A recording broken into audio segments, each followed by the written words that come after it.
Hey, welcome to part 3 of curriculum design.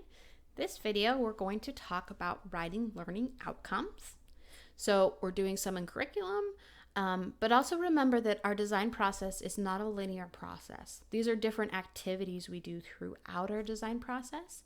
So we are also going to have a little bit of task and content analysis here. But this writing learning outcomes is something that we often do in the create piece of instructional design. And also remember, when we have the activities of curriculum design, writing learning outcomes was one of those activities. From there, then you're going to have to figure out how to assess them, which means something about how you write them, because you have to write them in a way that enables you to assess them. And ultimately using those outcomes to design your instructional activities. So a lot of the time when we think of learning outcomes, we think of what can students memorize? What can they repeat back? Or maybe some basic skills like reading. But it's important to think broader than that, because to be successful in the world, you have to be more than just like a dictionary or an encyclopedia that can repeat information back, especially these days when there's so much information available on the internet. So this guy, Robert Gagné, he's most famous for the 9 events of instruction. I believe he was a World War II serviceman, and he came up with these domains of learning. So it's one way to think of the types of places where the learning outcomes can fall into. So verbal information, basic labels and facts, and then also paraphrasing. Can you repeat back, or could you understand what you read or what you heard? Can you paraphrase it? Cognitive strategies are more like critical thinking. Motor skills are very important in many careers and things we do.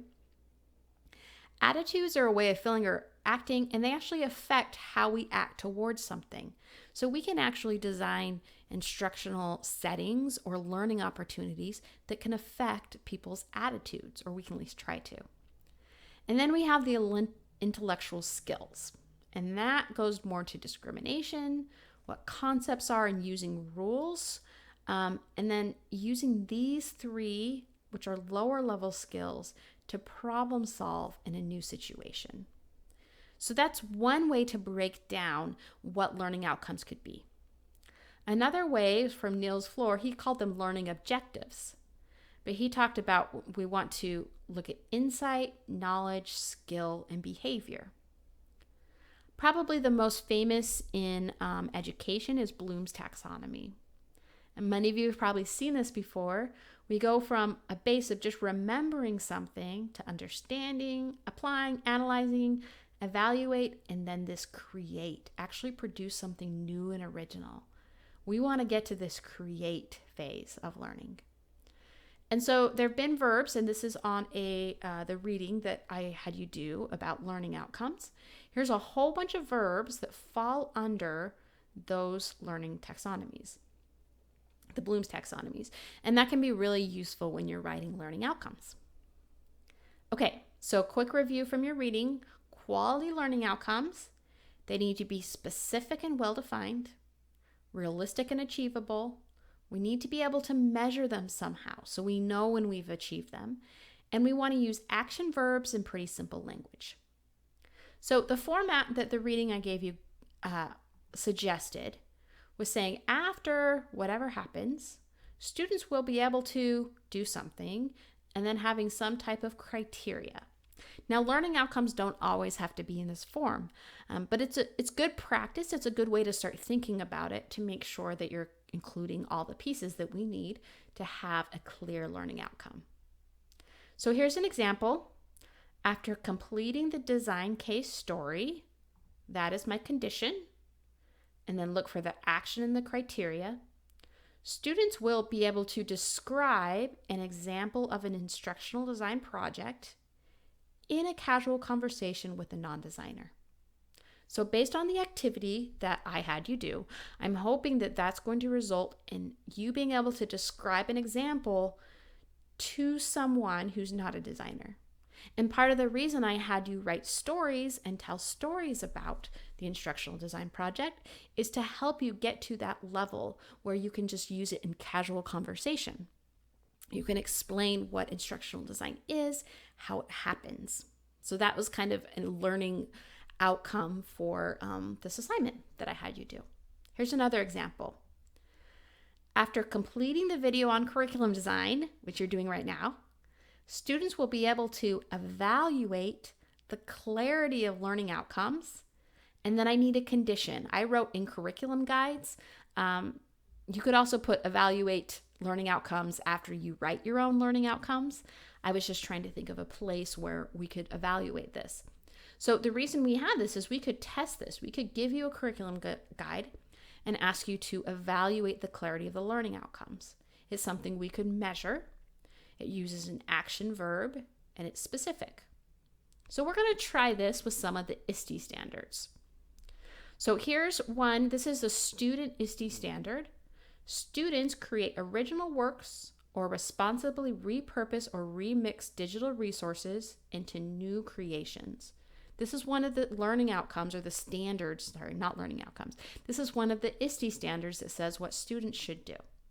So let's take this and let's move it into a learning outcome. And our learning outcome might not meet this whole standard, but we're going to think of maybe some piece of this that we can break down, that we can use to design instructional content.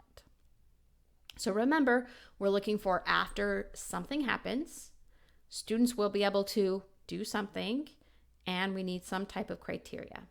So I did this one for you, so you get an idea. After completing the lesson on using images from Flickr, so I just made that up. I said, one way I could get to this create original works is from a lesson using images on Flickr. So I can get a little more specific.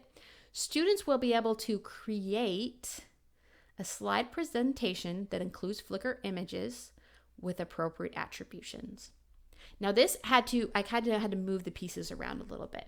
So ultimately I want you to be able to create something with appropriate attributions, but I need to be able to designate how or when that's going to happen. So the criteria is that creating a slide presentation with Flickr images. So what I can do is I can ask students after the lesson, I said, okay, now create some slides using Flickr. And I can look and see if they're doing it with appropriate attributions and if they're able to create the slide presentation. And that can help me evaluate whether or not we met that learning outcome. Here's another one. Students evaluate the accuracy, perspective, credibility, and relevance of information, media, data, or other resources. So go ahead and write your own learning objective for this. Okay, the learning outcome that I wrote here is after visiting the media awareness exhibit, I was trying to come up with something that wasn't formal instruction. So pretend like they're at a library and there's like this media awareness thing that they go and explore different pieces of. Students will be able to determine whether an article they see in social media is from a trusted news source. So what I want them to be able to do is determine whether something's from a trusted news source. But the context that I say I want them to be able to do it in is I want to be when they're looking over social media, them being able to determine whether something's a trusted news source. So that's my criteria. I could evaluate this by giving them a fake social media page and asking them to evaluate each news source. Okay, so it's clear, it's specific, it's measurable. That's what we're looking for in learning outcomes. Okay, a few more. This one is from the educator standard, so for teachers. Educators pursue professional interests by creating and actively participating in local and global learning networks.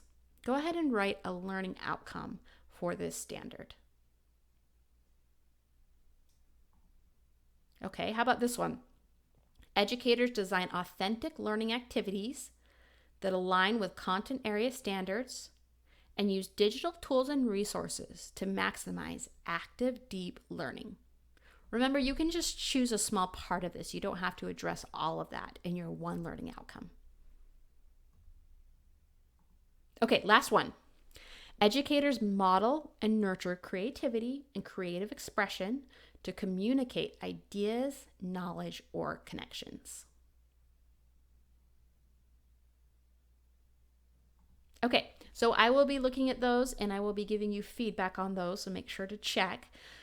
Main takeaways from our videos on curriculum design.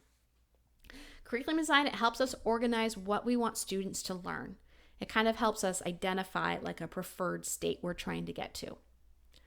If we use a lot of different types of learning outcomes, it can enhance the learning experience. So remember, Bloom's taxonomy is not just about remembering things, it's also about evaluating and creating. And then clear learning outcomes allow for assessment and progress monitoring. I can determine whether or not we've met that learning outcome, and that can help me monitor the progress of learners. Thanks for watching.